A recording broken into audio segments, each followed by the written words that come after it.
During an interview with Vice President Kamala Harris, Chuck Todd felt the need to bring up a big issue involving the Democratic Party promoting monsters within the Republican Party. Let's watch. I'm not going to tell people how to run their campaigns. I ran in terms of statewide office. Would you have done this? Would you have done this? Is this something you'd be comfortable with? I'm not going to tell people how to run their campaigns, Chuck. I ran for a statewide for Attorney General, re-election, won both times, for Senate, won that race, and I know that it is best to let a candidate, along with their advisors, let them make the decision based on what they believe is in the best interest of their state.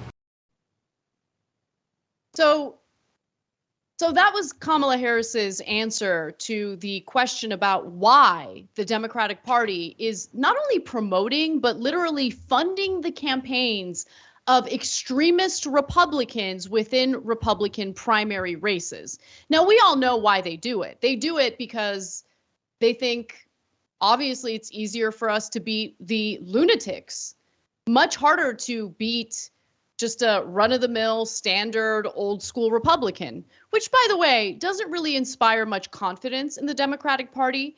And also, let's keep in mind that they're playing with fire when they do it, because there's a pretty significant possibility that the lunatic could win in the general election.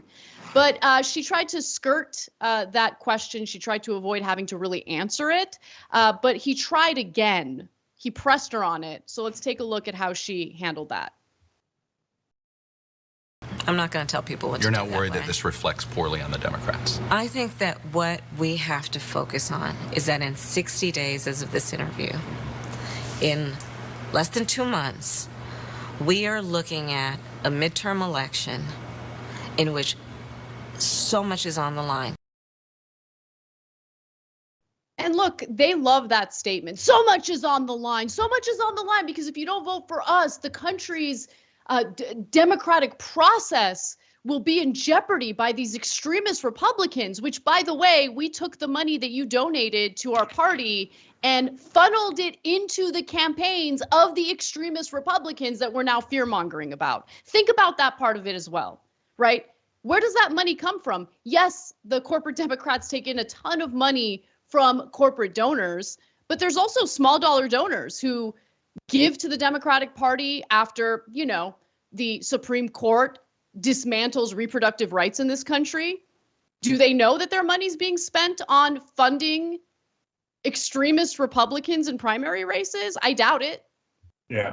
So, look, it's supremely selfish, because it's saying I care more about my career than I care about the threat to democracy. I'm telling you, the threat to democracy is super serious and real and puts us all in danger. And I gave money to the guy who was putting us in that danger because I thought it would help me. You guys might all get screwed by it and we might lose our democracy, but I thought it would help me a couple of percentage points. So collectively, the Democratic Party has decided to do that. Okay, it's gross. It's totally unacceptable. But also, Anna, it's a massive risk. It's not playing with like, oh, little matches here. It's playing with an inferno, because generally speaking, these days elections are national. So a lot of these idiots think, Tip O'Neill said, all politics is local. Yet he lived in the 1970s when there was no internet and people got all the news from the local newspaper. Now none of the elections are local. Everybody's watching Fox News, CNN, MSNBC, and not reading their local newspaper. So if there's a little bit of a red wave, all the monsters are going to win. And so here, yes, because they're awful people. Corporate Democrats they're not much better than Republicans. I mean, policy-wise, they're not going to burn down the house socially, but here they are. I mean, the number one problem we have with Trump and why we call him a fascist is because he's a threat. He's an actual threat to democracy. And here are the corporate Democrats saying, we don't mind. We're going to help people just like him as long as it helps our cause a tiny bit. Not your cause, not the voters' cause, but our selfish, ego-driven careers. Right. And read between the lines, right? What is the message here? The message is we're not going to run on substance. We're not going to talk about materially improving people's lives. We just need a boogeyman to campaign against. And they prop up the boogeymen, and then they turn around and campaign against them and fearmonger about them, when behind the scenes, it was the Democratic Party partly funding the campaign of the extremist candidate. And I want to remind you of where a time when this strategy actually backfired tremendously. I'm going to read you a little from a memo from the Hillary Clinton 2016 presidential campaign. This was a memo from the campaign to the Democratic National Committee. It said the following: "The variety of candidates is a positive here." They're talking about the Republican primaries at the time. "And many of the lesser known can serve as a cudgel to move the more established candidates further to the right. In this scenario, we don't want to marginalize the more extreme candidates, but make them more Pied Piper candidates who actually represent the mainstream of the Republican Party." And if you look at some of the congressional races that are taking place right now, I want to provide some receipts. I want to provide some specific examples. For instance, let's take a quick little trip to Illinois, where Republican State Senator Darren Bailey won the Illinois GOP gubernatorial nomination after Governor J.B. Pritzker and the Democratic Governors Association spent $30 million to help him. Bailey is, of course, endorsed by Donald Trump, and he made his name by opposing COVID-19 public health measures, pushing to evict Chicago from Illinois, and also favoring the banning of abortion in the state. So he's an extremist, he's a Trump lackey, and he was promoted by the Democratic Party. I have other examples, including the same awful strategy in Pennsylvania with State Senator Doug Mastriano. But before I get to that, Cenk, thoughts? Yeah. So look, these establishment idiots never learn. So that Pied Piper candidate they were talking about in the Hillary Clinton campaign was a guy named Donald Trump. Now, you would think after making that nuclear mistake that anyone who has 2 IQ points could figure out, don't do that again, right? But no. Infinite greed of corporate Democrats. No, we're going to do the same exact strategy that nearly burned the country to the ground. And look at Illinois. We're going to put $30 million. Oh my God, what we could do with $30 million for progressive candidates. No, we'll spend all the money against progressive candidates, and we'll take that $30 million and give it to the Republican, and not just the Republican, but a fascist Republican. These guys, honestly, these corporate Democrats are monsters.